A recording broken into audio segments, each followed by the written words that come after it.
ഡേയ് ഇവിടെ വാടാ. അവനെന്തിനാ? അവന് നിന്റെ കമ്പനി ഇഷ്ടപ്പെട്ടില്ലല്ലോ. തമ്മിത്തല്ലി ചത്താലോ? വീണ്ടും വീണ്ടും വരേണ്ടതല്ലേ? സെപ്പറേറ്റ് സെൽ അറേഞ്ച് ചെയ്യാം. ഇവിടെ വാടാ.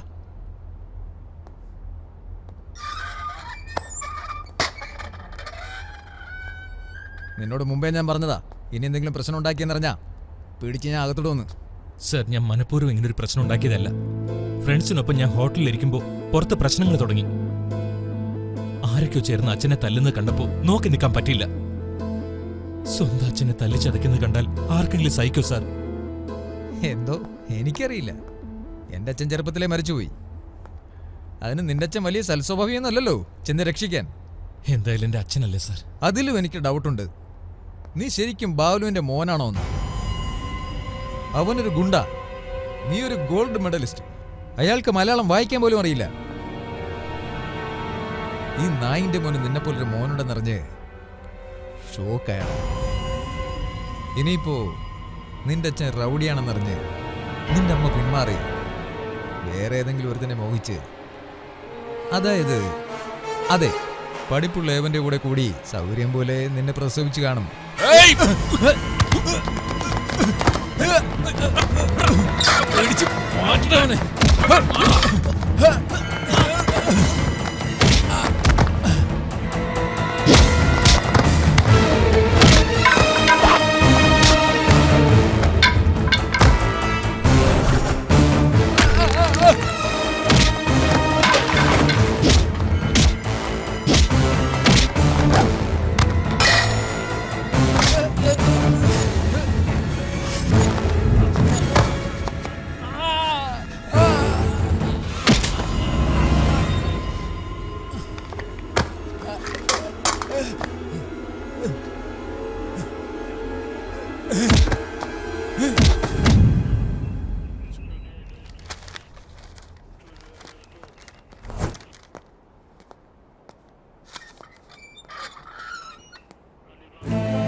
ഓർമ്മിച്ചോ?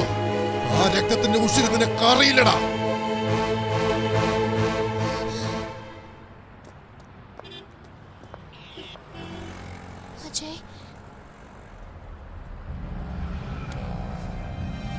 സമീ പോകാം. അജയ്, വീട്ടിലേക്കല്ലടാ. ഏത് വീട്? ആ മനുഷ്യന്റെയോ? അവിടേക്കില്ല ഞാൻ. അയാളുടെ നിഴൽ പോലും ഞാൻ കാണില്ല. അതിനൊക്കെ നല്ലത് മരിക്കുന്നതാ.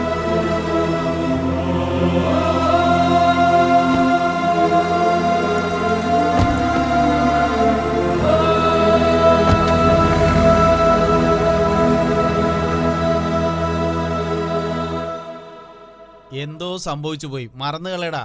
നടന്നതൊക്കെ ആലോചിച്ച് ഇങ്ങനെ വിഷമിച്ചിരുന്നിട്ട് ഒരു കാര്യമില്ല.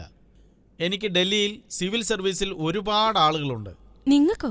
എടി, നിനക്കുള്ളതൊക്കെ എന്റേതൂടെ അല്ലേ? ആന്റിക്ക് അവിടെയും കുറച്ച് ഫ്രണ്ട്സ് ഉണ്ട് മോനെ. ആ വഴി ഉപയോഗിച്ച് നിനക്ക് വീണ്ടും ഫൈനൽ ലെറ്ററിനുള്ള ചാൻസ് ഒപ്പിക്കാം. ആ ജോലി നിന്നെ ഏൽപ്പിക്കുന്നു.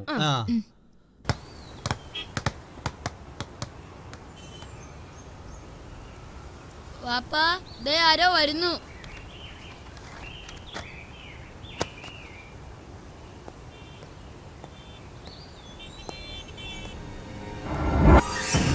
പേരെന്താ? എത്രല്ലേ പഠിക്കുന്നത്? ബാലു പ്ലീസ്, അവനൊന്നും ചെയ്യരുത്. നിന്റെ മോന്റെ ദേഹത്ത് സ്നേഹത്തോടൊന്ന് തൊട്ടപ്പോഴേ നിന്റെ ഹൃദയം പിടയ്ക്കുന്നുണ്ടെങ്കിൽ അന്ന് എന്നോടുള്ള ദേഷ്യത്തിൽ എന്റെ മോനെ തല്ലിച്ചതച്ചപ്പോ എന്റെ ഹൃദയം എത്ര പിടച്ചു കാണും. ബാലു, ഞാൻ വരാം. അവനെ വിട്. എന്തിനെത്ര പിടയ്ക്കുന്നത്? ഡേയ്, പൂച്ചയ്ക്കായാലും പുലിക്കായാലും പോലീസിനായാലും റൗഡിക്കായാലും സ്വന്തം മക്കൾക്ക് എന്തെങ്കിലും സംഭവിച്ചെന്നറിഞ്ഞാൽ ശരീരത്തിലെ രക്തം തിളക്കിയോടാ. ഇവിടെ എന്താ പ്രശ്നം? ബാലു പ്ലീസ്, ഞാനൊന്ന് പറയട്ടെ. അവനൊന്നും ചെയ്യരുത്. കണ്ണിന് കണ്ണ്, കാലിന് കാല്. ഇത്ര നാളും അത് തന്നെ എന്റെ സിദ്ധാന്തം. എന്നാ നീ ഒരു അച്ഛനാ. ഇവിടെ സിദ്ധാന്തം കുറച്ചു മാറ്റാം. നീ ഇവിടെ വന്നാ നിന്റെ മോനെ അങ്ങോട്ട് വിടാം.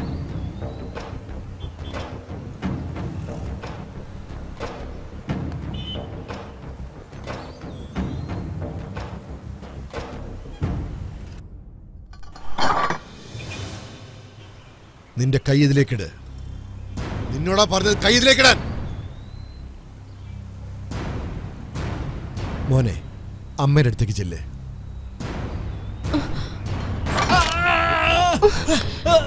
വഴക്കായാലും അടിയായാലും നീയും ഞാനും തമ്മിലാ. അതിനിടയ്ക്ക് നിന്റെ മോനും എന്റെ മോനും ചെയ്ത തെറ്റെന്താ? ഇനി നീ എന്റെ മോന്റെ നെടലെങ്ങാനും തൊട്ടെന്ന് ഞാൻ അറിഞ്ഞാൽ പിന്നെ നീയുണ്ടാവില്ല. ഖുദാഫിസ് ഹുസൈൻ സാബ്.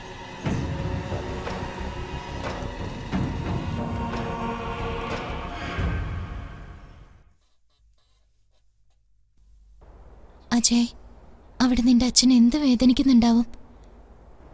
ഒന്ന് ഫോൺ ചെയ്തൂടെ നിനക്ക്? എന്ത് കാര്യത്തിന്? ചിന്തിക്കാനറിയാത്ത എന്റെ പ്രവൃത്തികൾ കാരണം എന്റെ ജീവിതാകെ പ്രശ്നത്തിലായില്ല. ദൈവത്തിന്റെ മുഴുവൻ മാഞ്ഞിപ്പോ. പക്ഷെ എന്റെ പ്രവൃത്തികൾ കാരണം ചെറുപ്പം മുതലേ എന്റെ മനസ്സിലേറ്റ മുറിവുകൾ എപ്പോഴും എന്നെ വേദനിപ്പിച്ചിട്ടേ ഉള്ളൂ.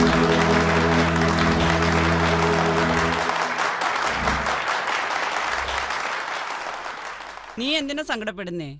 അവനത് കഷ്ടപ്പെട്ട് പഠിച്ചൊന്നും നേടിയതല്ല. അവന്റെ അച്ഛൻ വലിയ റൗഡിയല്ലേ. മാർക്ക് കൊടുത്തില്ലെങ്കിൽ തട്ടിക്കളയൊന്നും ഭീഷണിപ്പെടുത്തി കാണും. അയാളെ പേടിച്ച് ഒരുപാട് മാർക്കും കൊടുത്തു കാണും. അച്ഛാ, അജയ്, ചോറുണ്ടോ? അച്ഛൻ റൗഡിയാ? പറ അച്ഛാ, അച്ഛൻ റൗഡിയാ? ആരാണ് അങ്ങനെ പറഞ്ഞത്? എന്റെ ക്ലാസ്സിൽ സന്തോഷം പറഞ്ഞു അച്ഛൻ റൗഡിയാ, എല്ലാരും ഇടിക്കുമെന്ന്. ചച്ചി, ഞാൻ റൗഡിയല്ലടാ. ഞാൻ ഭായിയുടെ മാനേജരാണ്. അവൻ നിന്നെ കരയിപ്പിക്കാൻ വേണ്ടി പറഞ്ഞതായിരിക്കും. അച്ഛാ, ഞാൻ ക്ലാസ്സിൽ എല്ലാത്തിനും ഫസ്റ്റാ. മിടുക്കൻ. അതാണ് ആ സന്തോഷിന്റെ പ്രശ്നം. നിനക്ക് റാങ്ക് കിട്ടിയത് കൊണ്ട് അവൻ എന്നെ റൗഡിയാക്കി കളഞ്ഞു. നീ എന്റെ പുന്നാര മോനല്ലേടാ.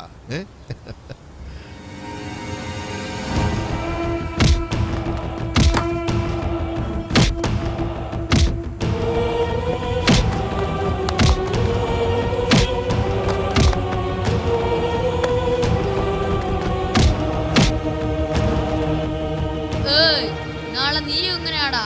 എന്റെ അമ്മ ലോയർ, എന്റെ അച്ഛൻ ലോയർ, നാളെ ഞാനും ലോയർ ആവുമ്പടാ നീ ഇതേപോലെ റൗഡി ആവൂടാ. ഞാൻ ഇപ്പൊ നീ ചെയ്തത് എന്താടാ? നീ റൗഡിയല്ലടാ, നീ ഫസ്റ്റ് റാങ്ക് റൗഡി. ഇവനെ പ്രശ്നം വേണ്ടടാ, വാടാ നമുക്ക് പോവാം. അതെന്നെ വല്ലാതെ ചിന്തിപ്പിച്ചു. അവസാനം നല്ലോണം പഠിക്കാൻ ഞാൻ തീരുമാനിച്ചു. പഠിച്ച് നല്ല വിദ്യാഭ്യാസം ഉറപ്പിച്ചു. ആ ചിന്തയാണ് എന്നെ ഇവിടം വരെ എത്തിച്ചത്.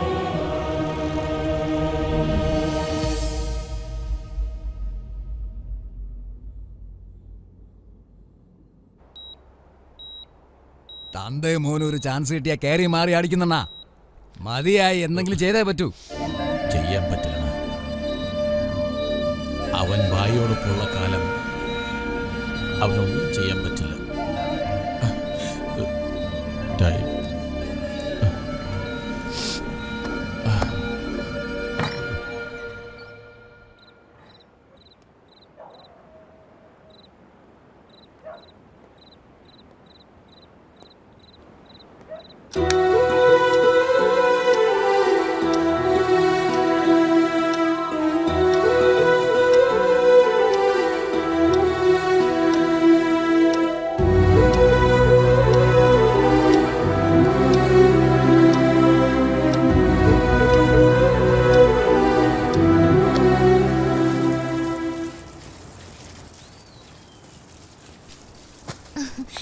വരൂ അങ്കിൾ, എന്താ വിശേഷം?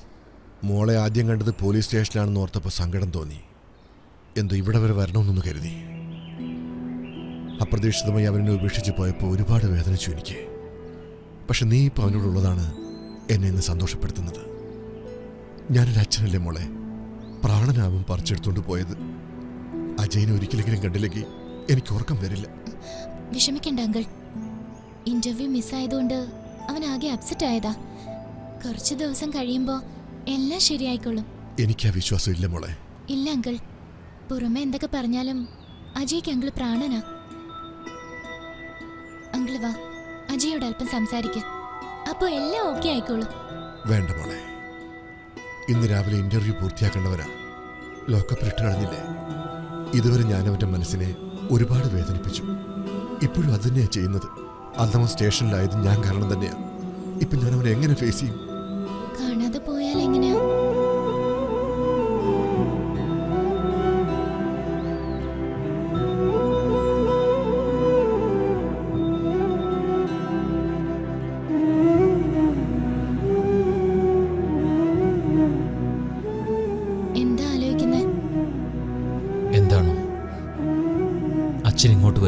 മനസ്സ് പറഞ്ഞു. എന്തിനു വരണം? അച്ഛന് ഭായിയുണ്ടല്ലോ, വിട്ടിട്ട് വരില്ലല്ലോ.